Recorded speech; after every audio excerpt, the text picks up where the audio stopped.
Vous l'avez vu à la miniature de la vidéo, on se retrouve au stand Alpine, la seule marque sportive et thermique que l'on retrouve. Et la toute nouvelle Alpine A110R sur ma droite, vous allez voir, elle est magnifique. Il y a eu beaucoup de débats autour de ce nouveau modèle et on est très heureux de voir une Française affichée sur ce beau salon d'automobile.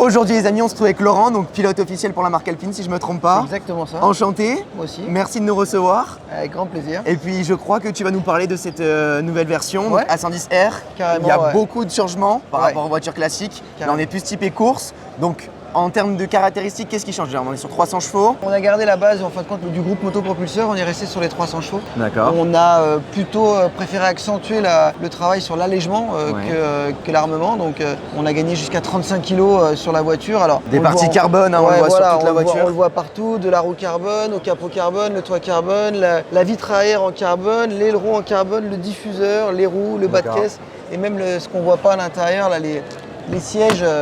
Les sièges en carbone qui sont ajourés en carbone le plus light possible. Donc tout ça fait qu'on a gagné 35 kg sur la voiture. D'accord, donc on peut se dire que c'est pas énorme, mais en termes de pilotage sur circuit, ça fait quand même la différence, surtout que le châssis a été rabaissé aussi si je me trompe pas. Voilà. Alors c'est vrai que c'est pas énorme, 35 kg, par contre on est sur de la masse haute quand même, hein. Le capot, la vitre, donc c'est de la masse haute, donc c'est des inerties en moins. D'accord. C'est du roulis forcément donc en moins, donc ça paraît pas grand chose, mais en réalité, ça fait un gros effet sur la voiture. Surtout au niveau de la vitesse maximale qui a été ajourée à 286. On est à 286 km/h. Après, bien sûr, pour justement avoir de la sécurité et de la performance à 286 km/h, on a retravaillé tout le châssis. Donc, génial.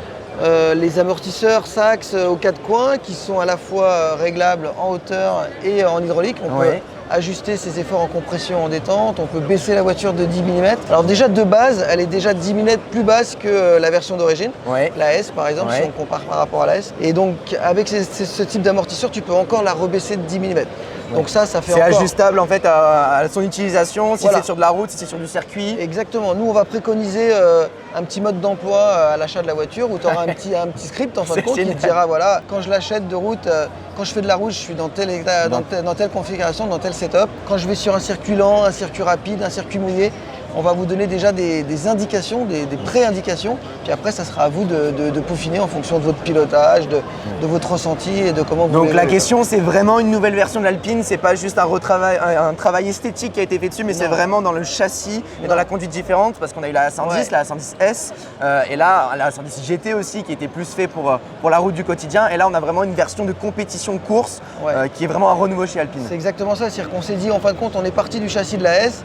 On s'est dit comment on peut améliorer les performances de la S, donc de par du gain de direction, de par encore plus de train avant à basse et moyenne vitesse, de la stabilité à haute vitesse. Donc tout à l'heure j'ai commencé à parler des amortisseurs, mais on a aussi augmenté les raideurs de ressort de l'ordre de 10% avant-arrière.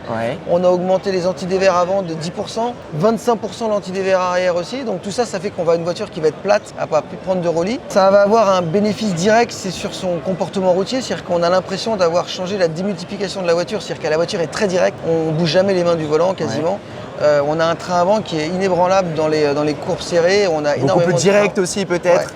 Beaucoup plus direct, beaucoup plus de train avant, beaucoup plus d'incisivité. Du coup, il fallait aussi que cette incisivité à haute vitesse, ça ne devienne pas non plus un problème parce qu'elle prend quand même plus de 280 km/h. Donc il a fallu qu'on travaille l'aérodynamisme en conséquence. C'était ça le problème de la voiture de base, c'est qu'elle est tellement légère qu'à haute vitesse. Exactement. Nous, on se souvient, bien sûr, en Allemagne, dans un cadre sécurisé, quand on était vraiment à haute vitesse, dépassé de 200 km/h, on avait des remontées d'informations dans le volant. Et c'est là qu'on s'est dit, aïe, l'Alpine, c'est une bonne voiture pour la montagne. Le circuit, oui, il en manque un peu. Mais là, on s'est vraiment fait une nouvelle version de l'Alpine, un renouveau. Donc on a vraiment on a eu une collaboration avec Alpine F1 pour le travail aérodynamisme. Ils nous ont aidés sur les fixations en coque de cygne, l'appel aileron, au niveau du diffuseur arrière, où du coup ça nous a permis de gagner jusqu'à 110 kg d'appui à partir de... Alors tu sais que l'appui, il est proportionnel à la vitesse. Bien sûr, bien sûr. 200 km/h, tu as un peu d'appui, et puis plus tu augmentes, plus tu en as. Là, on va avoir jusqu'à 110 kg d'appui sur l'arrière, qui veut dire que ça correspond quand même à plus de 10% du poids de la voiture. Donc, on va vraiment venir stabiliser ton train arrière. Et donc ce côté très dynamique que tu as à basse et moyenne vitesse, ça se transforme en un côté plutôt neutre, voire légèrement sous-vireur à haute vitesse. Ouais. Donc ça par exemple, tu vois, on est allé rouler sur la Nordschleife il y a 10 jours avec la voiture, tu as le beurre et l'argent du beurre. C'est-à-dire que dans les courbes lentes et moyennes, tu as un train avant qui est démoniaque. Vraiment, tu peux rentrer très fort dedans, tu ne viens jamais saturer ton train avant. Et par contre, dans le cas contraire, tout ce qui est haute vitesse, donc au Nürburgring, tu as au moins 5 ou 6 virages qui se prennent entre 200 et 250 km/h. Là, tu as une voiture qui est plutôt très sereine et plutôt très calée de l'arrière et limite, voire légèrement sous-vireur pour garantir de la performance et de la sécurité, quoi. Alors nous, ce qu'on a vu comme différence entre la A110 et la A110S, c'est que la A110 était beaucoup plus joueuse et beaucoup plus mobile au niveau du train arrière, au niveau drift, au niveau déplacement, alors que la A110S était beaucoup plus incisive. C'est ça. Voilà. Est-ce que là, c'est un produit qui est fait pour du drift aussi, ou c'est vraiment fait pour avoir un appui extrême au sol et passer très fort dans les virages? C'est un peu les deux parce que le niveau de performance, on l'a vraiment augmenté. Pour te donner un ordre d'idée, si on veut le chiffrer, on est sur du 0,5, 0,6 secondes au kill de gagné par rapport à une S à isopneumatique. Hein. Donc ça veut dire si tu retransformes ça sur un circuit qui fait 4, 5, 6, 7 km, tu peux gagner entre 2 et 3, 4 secondes au tour quand même, avec une aire. Mais par contre, comme on a gardé cette philosophie de châssis avec un anti-roulis très axé sur l'arrière, tu peux toujours commencer à dériver, il n'y a pas de problème. Par contre, c'est ça qui est sympa, il faut s'amuser, elle est faite pour ça aussi cette Alpine. Exactement, et par contre, voilà, tu te dérives mais avec des vitesses plus élevées. Donc, attention à ne pas reproduire chez vous. Mais voilà, donc on n'a en tous les cas pas dénaturé les gènes de la voiture qui sont vraiment le fun, etc. Ça, il faut le dire, c'est important. On a juste augmenté les performances longi et transversales, l'aéro, mais on n'a absolument pas dénaturé les gènes qui font de la voiture, qui sont juste un plaisir à conduire. Ce que les gens ne comprennent pas, c'est que l'Alpine, c'est une voiture qui reprend le concept d'antan, c'est-à-dire une voiture légère avec un beau moteur, et surtout, c'est le rapport poids-puissance qu'on rappelle souvent nous sur la chaîne YouTube, mais que les gens ne comprennent pas. Ouais, une RS6, ça fait 600, 700 chevaux, mais c'est lourd. Là, on a une voiture qui est plaisante à conduire, et il n'y a pas besoin d'avoir 500 chevaux ou 600 chevaux pour se faire plaisir, et elle nous le rappelle au quotidien. Et puis aujourd'hui, si tu veux, on est dans un monde où le malus écologique, il est là, il est bien présent.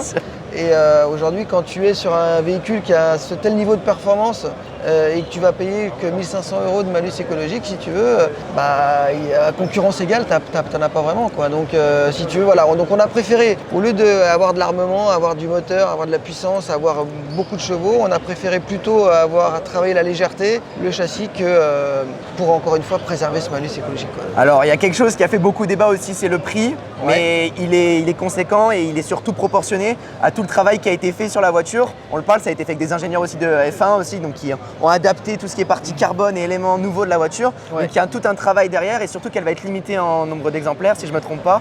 Alors, pas vraiment. Le prix déjà, il est de 105 000 € sur la voiture, comme tu la vois là, avec les roues carbone et tout le pack carbone que tu retrouves. La voiture, par contre, n'est pas limitée. Elle est numérotée, mais pas limitée. D'accord. Donc, la version Alonso, elle, est limitée et numérotée. Là, par contre, sur la R, aujourd'hui, on en a fabriqué 110, si tu veux. On va en produire 110 par rapport à... Le chiffre est sympa, le chiffre est cohérent. On aurait pu en faire 105, mais c'était moins drôle, donc on est parti sur 110. Mais par contre, il y aura bien sûr d'autres productions qui vont être faites sur cette base-là, donc elle n'est pas limitée. Elle n'est pas limitée. Donc on espère en vendre le plus possible, mais aujourd'hui, elle n'est pas limitée. Faites vos bonnes commandes, préparez vos stylos. Et en tout cas, merci Laurent de nous avoir accueillis ici. Merci à Alpine aussi et la direction marketing de nous avoir acceptés et rejoints aujourd'hui. Et puis j'espère que vous avez plus d'informations sur l'Alpine. Merci beaucoup. Je t'en prie. À très vite les amis. À bientôt. Salut, ciao.